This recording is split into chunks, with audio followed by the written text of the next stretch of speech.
Sevgili Kaya ILC kanal takipçileri herkese merhabalar. Bu videomuzda Banggood firmasının bize göndermiş olduğu harika bir ürünü inceleyeceğiz. Bu ürün kampçıların, tatilcilerin, doğa sporlarıyla ilgilenenlerin, açık havada spor veya gezinti yapanların taşınabilir cihazlarının şarj problemini kesinlikle çözebilecek mükemmel bir ürün arkadaşlar. Birazdan ürünün kutu açılışına geçeceğiz. Ürünün kendisini göreceğiz. Emin olabilirsiniz ki ben ürünü çok sevdim. Hem ince, hem estetik, hem esnek, hem taşınabilir, hem de mükemmel verimlilikte bir ürün olduğunu düşünüyorum. Dilerseniz daha fazla vakit kaybetmeden hemen ürünün kutu açılışına geçelim. Ürünümüzü bir görelim. Ürün hakkında tanıtımımızı yapalım. Daha sonra da ürünle ilgili birkaç test yapacağız. O testlerden sonra da nihai kararı siz sevgili izleyenlerimize bırakalım. Hadi şimdi gelin ürünün kutu açılışına geçelim. Ürünümüz Kroak firmasının 20 wattlık bir solar şarjı, yani güneşten elde ettiği elektrik enerjisiyle taşınabilir cihazlarınızı şarj edebileceğiniz bir güneş paneli ve şarj cihazı. Videonun başında söylediğim gibi sağ olsun Banggood firması bu ürünü bize yolladı ve incelememizi izleyenlerimize, takipçilerimize tanıtmamızı istedi. Dolayısıyla bu videonun sponsoru Banggood firması. Banggood, tek bir noktadan harika bir alışveriş deneyimi yaşayabileceğiniz küresel çevrim içi bir mağaza. İnternet üzerinden her türlü ürüne, tüketici elektroniği, ev aletleri, spor aletleri, oyuncaklar, giyim, bunun gibi teknik malzemeler ve daha nice binlerce ürünü Banggood'un internet sitesinden rahatlıkla inceleyebilir, daha önceden ürüne sahip olmuş müşterilerin yorumlarını okuyabilir ve siz de aynı rahatlıkla ürünü satın alabilirsiniz. Şimdi sponsor firmamızın tanıtımını yaptıktan sonra isterseniz Kroak firmasının üretmiş olduğu bu 20 wattlık solar şarj cihazının kutusundan neler çıkıyormuş hep birlikte onu görelim. Şöyle kutunun kapağını bir açıyorum arkadaşlar. Ondan önce gelen kutunun gördüğünüz gibi böyle ince, güzel, kibar bir kutuda geliyor. Gayet de güzel, emniyetli bir şekilde geliyor arkadaşlar. Kutuyu bir açalım ve gördüğünüz gibi kutudan böyle bir güneş paneli çıkıyor bizler için poşetlenmiş vaziyette. Ben ürünü daha önceden açıp test ettiğim için buraları birazcık karışmış vaziyette arkadaşlar. Biliyorsunuz daha önceki videolarımda da hep söylüyorum. Ben incelemediğim, deneyimlemediğim bir ürünün tanıtımını sizlere yapmıyorum. O yüzden dolayı tanıtımını yaptığım ürünlerin neredeyse tamamı kutusu açılmış, incelenmiş bir vaziyette oluyor. Ben inceliyorum, ürünü beğenirsem sizlere tanıtımını yapıyorum. Ürün esas olarak bu arkadaşlar. Hemen kutusundan bu ürünü şöyle bir kenara koyalım. Kutusundan başka neler çıkıyormuş bir ona bakalım. Böyle fermuarlı bir poşette gördüğünüz gibi 2 adet kablo çıkıyor. Bu kablolardan bir tanesi ürüne takabildiğiniz bir jack kısmı ve diğer kısmı da herhangi bir aküyü şarj etmek istediğinizde akünün kutup başlarına tutturabilmeniz için krokodilli hazır bir kablo. Bir diğer kablomuzda gördüğünüz gibi yine ürünün jack girişinden takabileceğiniz ve çakmaklık girişiyle de dilerseniz aracınızın aküsünü bile şarj edebileceğiniz bir şarj kablosu çıkıyor. Bir de ürünün içerisinden yine poşetli bir vaziyette kullanım kılavuzu çıkıyor arkadaşlar. Bakın ne diyor? Flexible solar panel. Flexible bizim güneş panelimizin esnek bir yapıda olduğunu anlatıyor bize arkadaşlar. Kullanım kılavuzu maalesef her zaman söylediğim gibi İngilizce. İngilizce bir şekilde başka dillerde de anlatımları var fakat Türkçe yok arkadaşlar. Almanca, Fransızca, İspanyolca ve İtalyanca olmak üzere 5 değişik dilde bir kullanım kılavuzu koymuşlar ürünün kutusuna. Fakat maalesef dediğim gibi Türkçe yok. Kullanım kılavuzunu şöyle bir kenara atıyoruz. Şu fermuarlı poşetimizi kaldıralım. Kablolarımız şurada dursun ve hemen ürünü poşetinden çıkaralım. Bakın gördüğünüz gibi çok güzel bir yapıya sahip 20 wattlık bir güneş paneli arkadaşlar. Bu güneş paneli birazdan test edeceğiz. Su geçirmez özellikte olup aynı zamanda da esnek bir yapıya sahip, dilediğiniz şekli verebiliyorsunuz. Herhangi bir sıkıntı yaşamadan arkadaşlar. Bakın masa lambamın ışığından bile elektrik enerjisi üretmeye başladı. Güneş panelimiz şuradaki ledden hemen görebilirsiniz arkadaşlar. Panelin elektrik enerjisi ürettiğini. Bakın güneş panelimizin hemen arkasında böyle bir kutu sabitlenmiş durumda. Bu kutuda bir USB tip A çıkışımız var. Bu USB tip A çıkışımız aynı zamanda hızlı şarj destekliyor arkadaşlar. Birazdan yine göreceksiniz. Cep telefonumuzu bu çıkıştan hızlı bir şekilde şarj edebileceğiz. Aynı zamanda da bu akü şarj işlemini yapabilmemiz için jackların girebileceği bir jack giriş kısmı var üründe. Üzerine bakın Croak firması gerekli açıklamaları yazmış. Flexible Solar Panel Charger, yani esnek güneş paneli şarj cihazı. Modeli yazıyor ürünün K-SP01, maksimum 20 watt gücünde. USB çıkışımız 5 volt 3 amper gibi bir çıkışa sahip ve hızlı şarj destekliyor. DC çıkışımız, yani jack çıkışından 17.6 volt 0.85 amperlik bir çıkış alıyoruz arkadaşlar.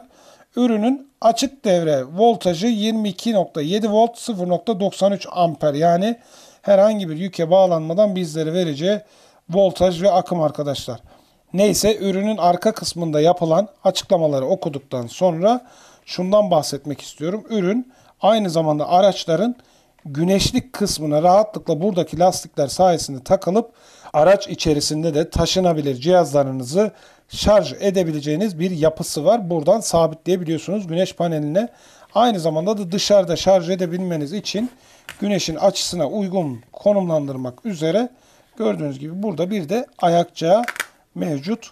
Bu ürünün böyle yapıp hemen şu şekilde güneşe doğru pozisyonlandırabiliyorsunuz arkadaşlar. Gördüğünüz gibi isterseniz yatık da koyabilirsiniz. İsterseniz bu ayağı sayesinde güneşe doğru da konumlandırabilirsiniz. Neyse, çıkan kabloları ve güneş panelimizi gördük. Esnek olduğunu söyledik. Su geçirmez olduğunu söyledik. Ve aynı zamanda ürünümüz monokristal yapıda bir ürün. Monokristal olması şu demek: polikristal yapıdaki güneş enerji panellerinden çok daha verimli olduğu demek arkadaşlar. Çünkü monokristal güneş panelleri tek bir kristal hücreden oluştuğu için elektronların daha fazla hareket etme alanı bulunduğundan güneşten gelen enerjinin daha fazlasını verimli bir şekilde elektrik enerjisine dönüştürme imkanı var. Polikristal panellerde ise paneller birden çok silikon hücrenin eritilerek yapılmasından dolayı elektronların hareket etme alanı çok daha az ve verimliliği daha düşük. Yani bu elimde görmüş olduğunuz monokristal yapıdaki güneş paneli diğer panellerden çok daha verimli ve çok daha küçük alandan 20 watt gibi bir güç alabilecek üzere üretilmiş bir güneş paneli. Bu üründen memnun kalırsanız ve eğer satın almak isterseniz açıklamalar kısmında vereceğim linkle, yine açıklamalar kısmında vereceğim indirim kuponuyla bu ürüne Banggood sitesinden indirimli bir şekilde sipariş verebilirsiniz arkadaşlar. Yalnız dikkat etmeniz gereken konu şu: İndirimle alabilmeniz için videonun açıklamalar kısmında vereceğim kupon ve linkle satın almalısınız bu ürünü. Aksi takdirde indiriminiz geçerli olmayacaktır.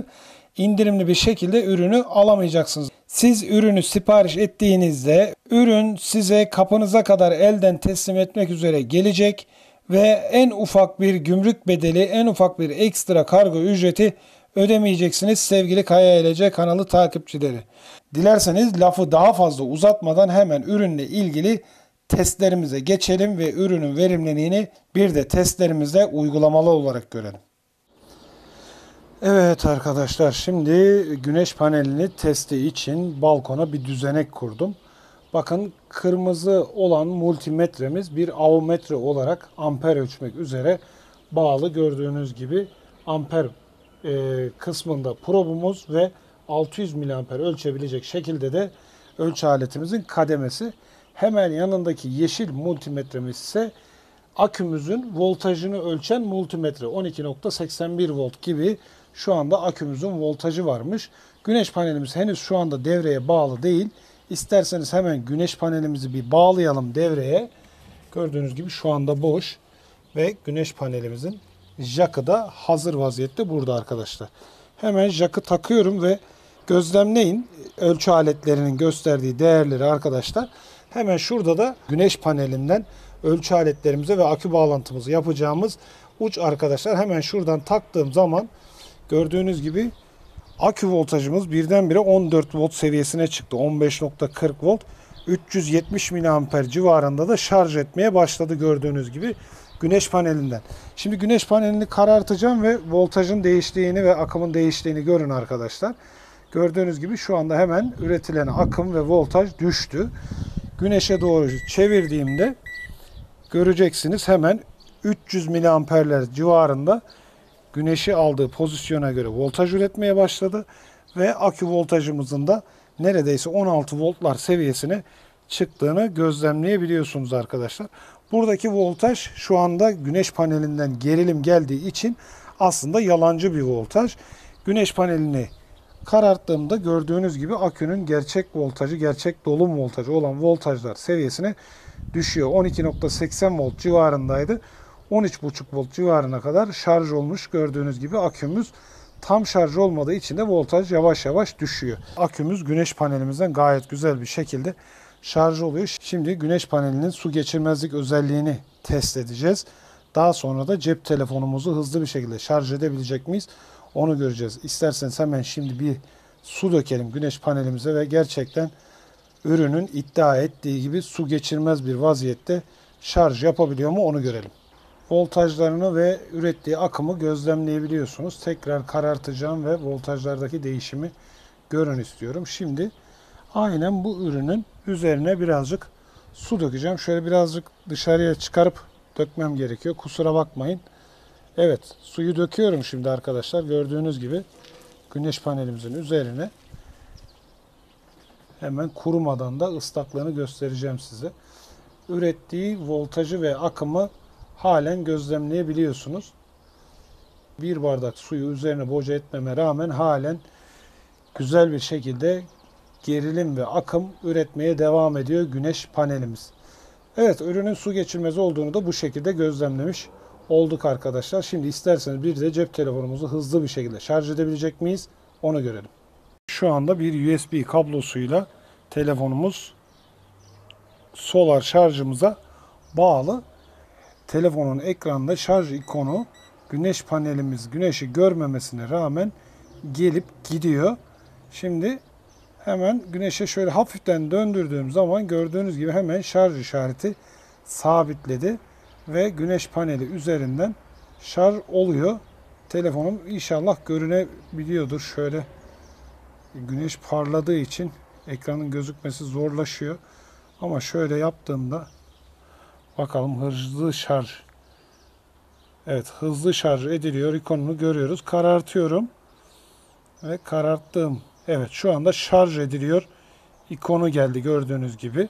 Ama ona rağmen hala arada bir hızlı şarj ediliyor yazısı gelip gidiyor. Güneş panelinin verimi harika. Gölgedeyken bile şarj edebiliyor arkadaşlar. Hızlı şarj ediliyor yazısı tekrar geldi telefonun ekranına ve sabitledi güneşi rahat gördüğü için panelimiz.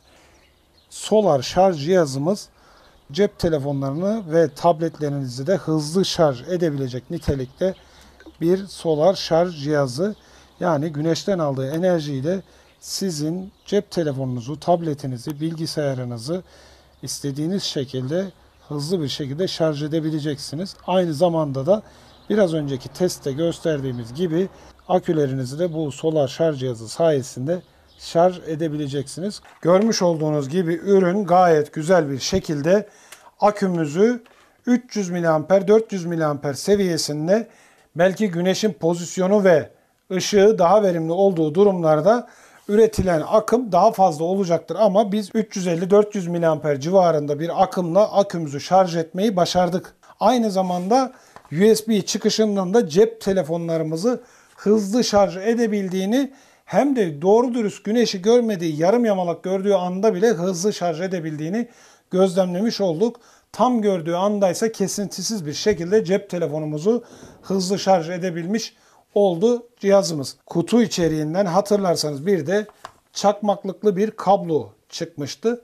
Bu kabloda arkadaşlar siz güneş panelinizin jack girişine bu çakmaklıklı kablonuzu taktığınızda, çakmaklık kısmını da aracınızın çakmaklık girişine taktığınızda güneş paneli üzerinden aracınızın aküsünü de şarj edebilmesi için konulmuş bir çakmaklık. Yalnız şunu söylememde fayda var.